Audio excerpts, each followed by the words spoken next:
Hi friends, welcome to my channel.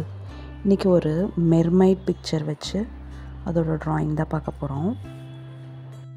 First ஒரு மெர்மைடை வரைஞ்சிக்கோங்க. Next இது வந்து ஒரு சீக்குள்ளே இருக்கிற மாதிரி நான் பிளான் பண்ணியிருக்கேன். அதனால் லைட் ப்ளூ, இந்த லைட் ப்ளூ எப்படி பண்ணுறதுன்னு பாருங்கள்.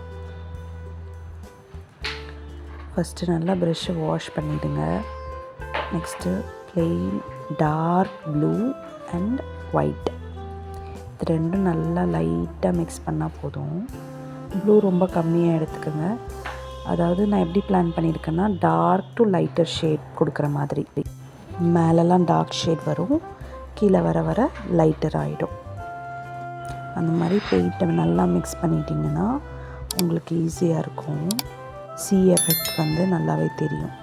இப்போ மெர்மைடை சுற்றி பேக்ரவுண்டில் ஃபுல்லாக நம்ம இந்த இதை பண்ணிக்கிறோம். மெர்மைட் வரைய தெரிஞ்சவங்க வரைஞ்சிக்கோங்க.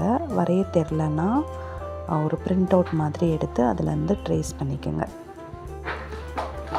நெக்ஸ்ட்டு இந்த ஃபுல்லாக ப்ளூ கம்ப்ளீட் பண்ணதுக்கப்புறமா இந்த அவுட்டர் லைன் வந்து கவனமாக கொடுக்கணும். ஏன்னா உள்ளே பட்டுச்சுன்னா அப்புறம் பிக்சர் பார்க்குறதுக்கு நல்லா இருக்காது. அதனால் அவுட்டர் கொடுக்கும்போது மட்டும் கேர்ஃபுல்லாக கொடுத்தீங்கன்னா ரொம்ப நல்லாயிருக்கும். இப்போ உங்களுக்கு பிக்சரில் பார்த்தாலே தெரியும், டாப்பில் வந்து நான் கொஞ்சம் டார்க்கர் ப்ளூ கொடுத்துருக்கேன். அப்படி கீழே இறங்க இறங்க ஒரு லைட்டர் ஷேட் ஆஃப் ப்ளூ கொடுத்துருக்கேன். இது வந்து சி ப்ளூ. இதுக்கப்புறம் நான் ஒரு பபுள் எஃபெக்ட்காக ஒரு சின்ன ரவுண்ட் டாட்ஸ் மாதிரி கொடுத்துருக்கேன். நெக்ஸ்ட்டு மெர்மைடோட ட்ரெஸ் பண்ண போகிறேன்.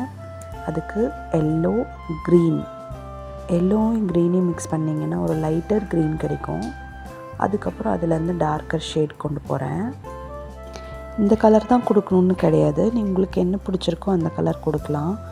இதில் மெட்டாலிக் கலர்ஸ் கொடுத்திங்கன்னா இன்னும் ரொம்ப நல்லாயிருக்கும் ட்ரெஸ்ஸுக்கு.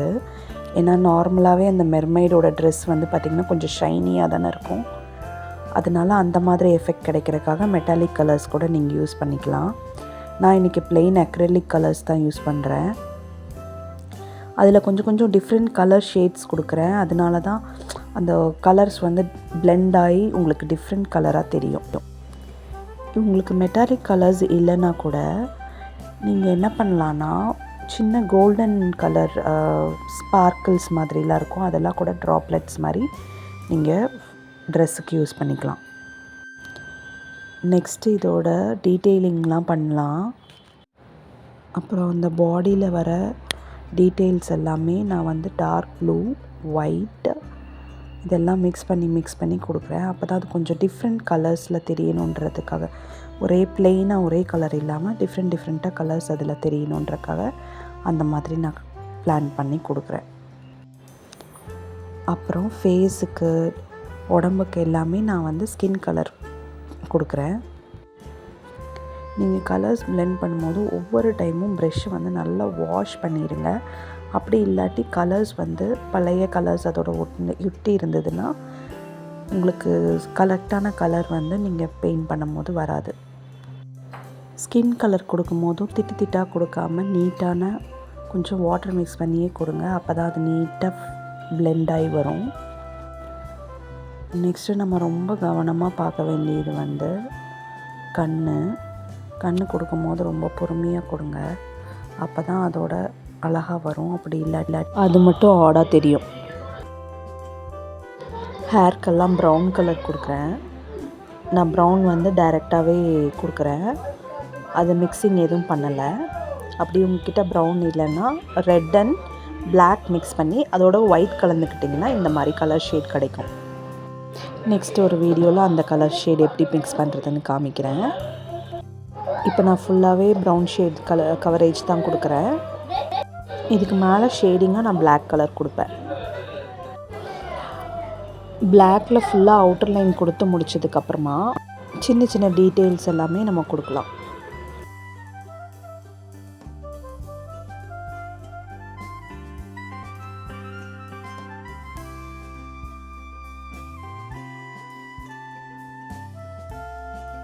இப்போ நான் ஃபுல்லாகவே அவுட்லைன் கொடுத்துட்ருக்கேன்.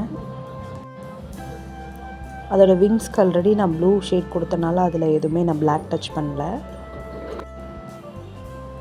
கொஞ்சம் பிளாக் வந்து பொறுமையாகவே கொடுங்க அவுட்டர் கொடுக்கும்போது. ஏன்னா கொஞ்சம் ப்ராடாவோ இல்லை மாற்றி மாற்றி சைஸில் வந்துருச்சுன்னா உங்களுக்கு பார்க்க அழகாக இருக்காது. அதனால் தின் ப்ரஷ் யூஸ் பண்ணுங்கள். அப்போ தான் அந்த பிளாக் அவுட்லைன் கொடுக்கும்போது அது நீட்டாக சின்னதாக வரும். இதே இது நீங்கள் பெரிய ப்ரஷ்ஷில் வந்து சின்ன அவுட்லைன் கொடுக்கலான்னு நினச்சிங்கன்னா அது கரெக்டாக வராது. ஒரு இடத்துல சின்னதாகவும் ஒரு இடத்துல பெருசாகவும் வரும். அதனால் எப்போவுமே மைல்டாக சின்ன 0 சைஸ் ப்ரஷ்ன்னு கிடைக்கும், அந்த ப்ரஷ்ஷில் வச்சு அவுட்ரு கொடுங்க.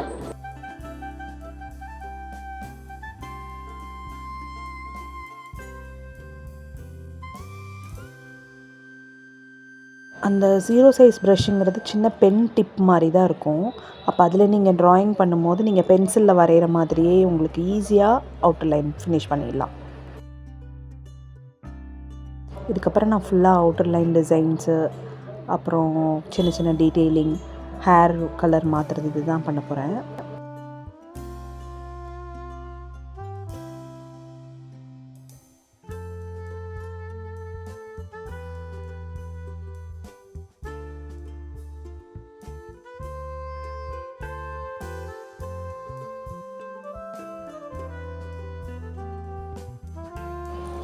ஃபேஸ் கிட்ட கொடுக்கும் போதெல்லாம் ரொம்ப பொறுமையாக கொடுங்க. கொஞ்சம் மாறிடுச்சுன்னா கூட திருப்பி நீங்கள் கலர் மேலே அடிக்கிற மாதிரி இருக்கும். அது பார்க்க பெயிண்டிங் நல்லா இருக்காது. எவ்வளோக்கு எவ்வளோ பொறுமையாக கொடுக்க முடியுமோ அந்த அளவுக்கு பொறுமையாக ஹேண்டில் பண்ணுங்கள்.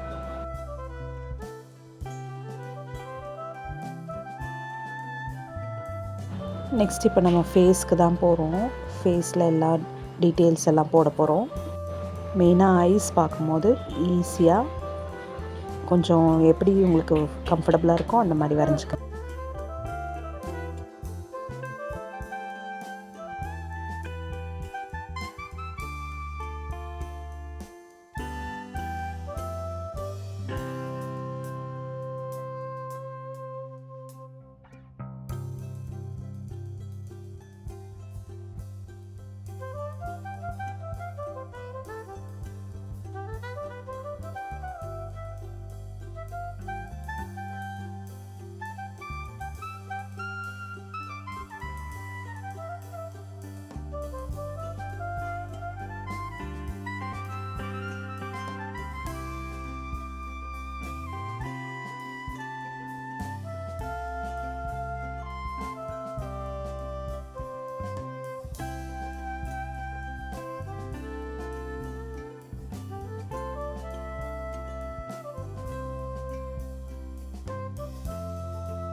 நெக்ஸ்ட்டு ஐலாஷஸ் தான் கொடுக்குறேன். ஐலாஷஸ்லாம் கொடுத்து முடிஞ்சோன்னே நம்ம பிக்சர் ஓரளவுக்கு கம்ப்ளீட் ஆகிடும். அதுக்கப்புறம் நான் பபிள்ஸ் எல்லாம் வர கொடுத்துருந்தேன், அது செக் பண்ணி பாருங்கள்.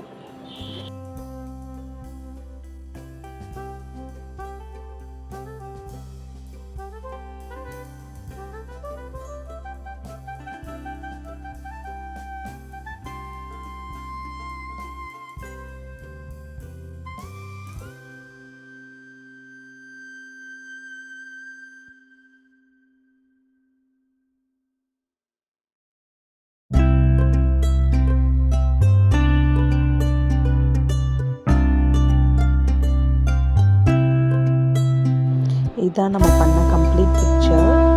பிடிச்சிருந்தால் லைக் பண்ணுங்கள், ஷேர் பண்ணுங்கள், சப்ஸ்கிரைப் பண்ணுங்கள்.